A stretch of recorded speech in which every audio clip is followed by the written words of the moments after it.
매일 성경 묵상을 돕는 해설 가이드입니다. 안녕하세요. 묵상 코치입니다. 함께 읽고 나눌 말씀은 열왕기상 7장 40절에서 51절까지 말씀입니다.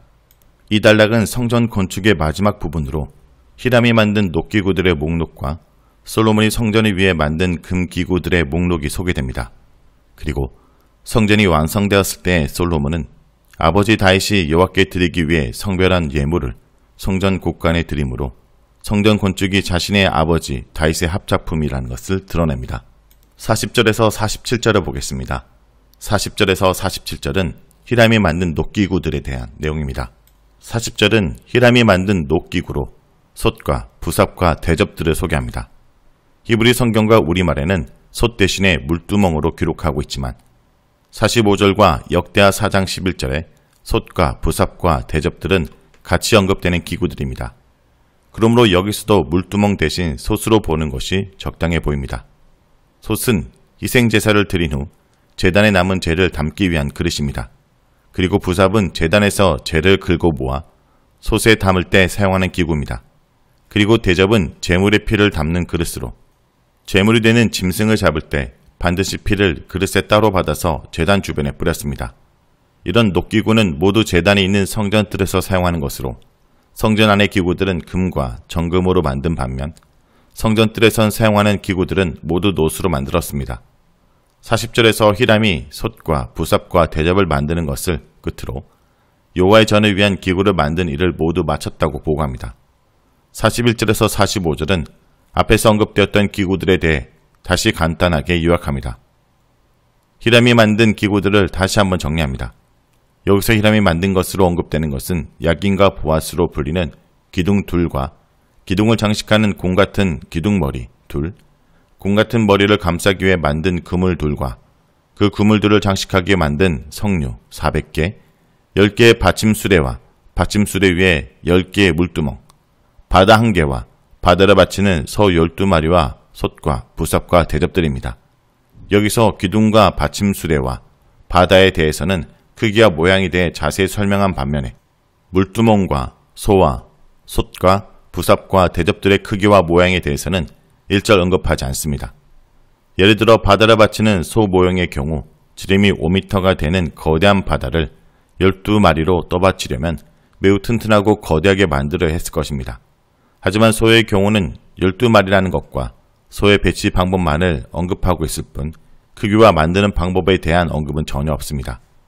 즉 열왕기 본문은 히람이 만든 녹기구들 중에서 가장 중요하다고 생각되는 몇 가지만을 선택적으로 자세히 설명한 것입니다. 열왕기에서는 언급하지 않지만 역대기에는 언급되는 중요한 기구 중 하나는 제단입니다. 희생제사가 이루어지는 성전 뜰에서 가장 중요한 기능을 하는 것이 제단입니다. 제단은 역대하 4장 1절에 따르면 노수로 만들었으며 길이가 20규빗 10m이고 너비가 20규빗 10m이며 높이가 10규빗 5m라고 말합니다. 이 거대한 놋제단은 하나님께 제물을 드릴 때 사용되었습니다. 제단의 높이가 높기 때문에 제단으로 올라가는 계단이 만들어졌으며 이 계단을 올라갈 때 제사장은 여호와께 하체를 드러내서는 안 되기 때문에 반드시 속옷을 입어야 했습니다. 45절 마지막 부분에서 히람이 여호와의 성전을 위해 만든 기물들을 모두 잘 닦아 반짝반짝 빛나는 놋이라고 말하는데 이것은 표면을 잘 가공해서 놋을 반짝반짝하게 만들었다는 의미입니다. 이런 표현은 히람이 뛰어난 놋 대장장이라는 것과 그가 성전 기구를 만드는데 정성을 다했다는 것을 나타냅니다. 46절은 히람이 놋기구를 제작한 장소에 대한 설명입니다. 히람은 높이가 9m이고 지름이 2m 정도 되는 놋기둥을 주물로 만들었습니다. 그러기 위해서는 주물의 틀을 만들 수 있는 넓은 공터가 필요했습니다. 땅에 기둥의 주물 틀을 만들고 여기에 녹인 놋을 부어 기둥을 만들어야 했기 때문입니다. 이런 작업을 하려면 평평하고 넓은 공터와 주물틀을 만들기에 적합한 흙이 있어야 합니다. 숲곳은 요단과 야복강이 만나는 지점으로 주물에 사용하기 좋은 진흙이 있고 넓은 평야가 있는 지역이기에 이곳에서 놋을 주조해서 예루살렘 성전으로 옮긴 것입니다. 성경 본문에서는 어떻게 옮겼는지에 대한 언급이 없습니다. 47절에서는 앞에서 언급한 것 외에 히람이 대단히 많은 양의 기구를 만들었는데 솔로몬이 히람이 만든 녹기구의 무게를 달아보지 않고 두었다고 말합니다. 왜냐하면 너무 많은 놋을 사용하는 바람에 측정하는 것 자체가 불가능했기 때문입니다. 비록 금보다는 싸지만 놋의 가격도 싸지 않았습니다. 그러므로 놋의 중량을 셀 수 없다는 것은 솔로몬이 성전을 짓는데 어마어마한 돈을 들였다는 것을 의미합니다. 이것은 하나님께 대한 솔로몬의 헌신과 하나님께서 솔로몬에게 약속하신 축복 중의 하나인 불을 솔로몬이 충분히 받았다는 것을 나타냅니다. 다음은 48절에서 51절까지 말씀입니다. 48절에서 50절은 솔로몬이 만든 금기구이고 51절은 여호와의 성전의 완공에 대한 내용입니다.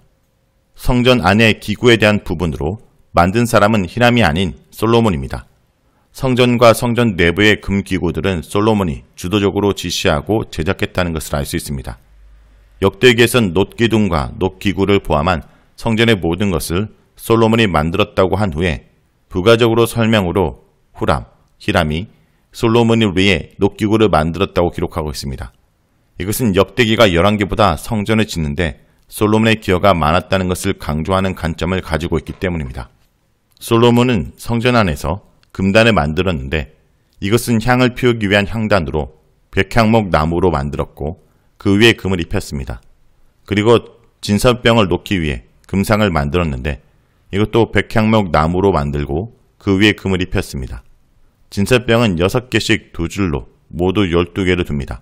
그리고 등잔은 정금, 즉 순금으로 만들었고 등잔대 하나에 등잔 5개가 올라갈 수 있는 형태로 2개를 만들어서 내수 앞 좌우에 하나씩 놓았습니다. 등잔은 성막과 가장 달라진 부분으로 원래 성막에서는 7개의 등잔을 가진 등잔대 하나만 있었고 진설병 상 건너편 성소의 왼쪽에 놓여 있었습니다. 그런데 성전에서는 5개의 등잔을 가진 등잔대 2개를 양쪽에 놓은 것입니다. 성막의 등잔대는 살구꽃 모양을 형상화했는데 여기서는 그런 설명은 없습니다. 등잔과 같이 만들어진 금꽃은 단순히 등잔대를 장식하는 장식품이 아니라 활짝 핀 꽃 모양으로 형상한 등잔 받침입니다. 여기서 설명하는 등잔대는 등잔대 하나에 5개의 가지가 있고 가지 끝에 꽃 모양 등잔 받침이 있고 그 위에 등잔을 얹어 놓은 형태입니다. 출애굽기 25장 31절에서 37절에 따르면 등잔대는 순금을 두드려서 만들었는데 솔로몬 성전에서도 순금을 사용하여 동일한 방법으로 만들었을 것으로 생각됩니다. 그리고 등잔과 불집게도 모두 순금으로 만들었습니다. 50절의 정금 대접과 정금 심지 가위는 등잔의 불을 관리하는 기구로 대접은 등잔에 기름을 담아두며 정금 가위로는 심지를 정리합니다. 금대와 작은 금 부삽과 금 쟁반은 모두 향을 피우는 향로의 숯불을 옮기고 관리하는 데 사용되는 기구들입니다.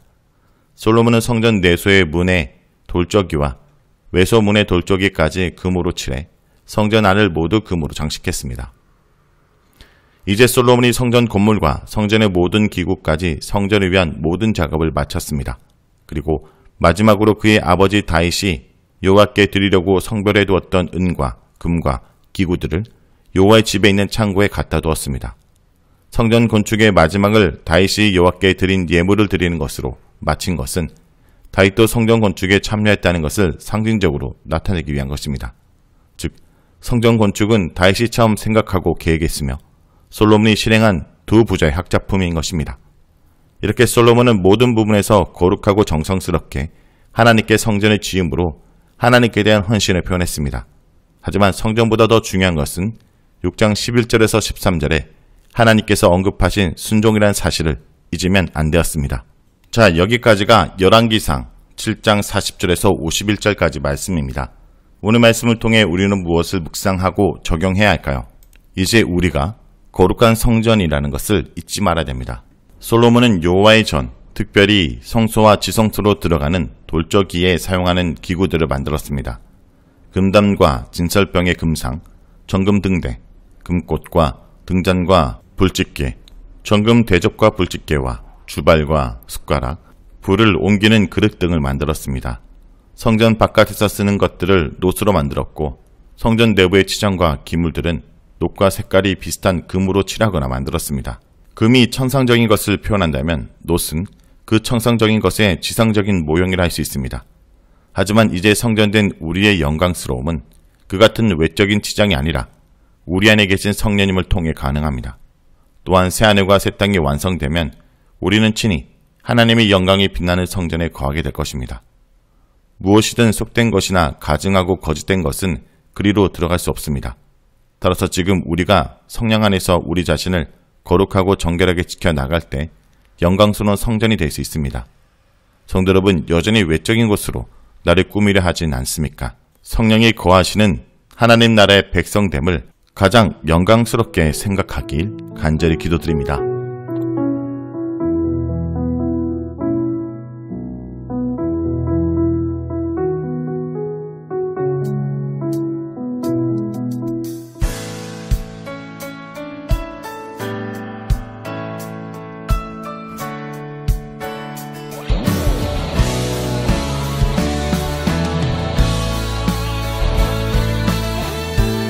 우리를 한 몸 되게 부르시며 오늘 우리 안에 함께 하시는 주님 찬양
연약한 우리들은 주의 길로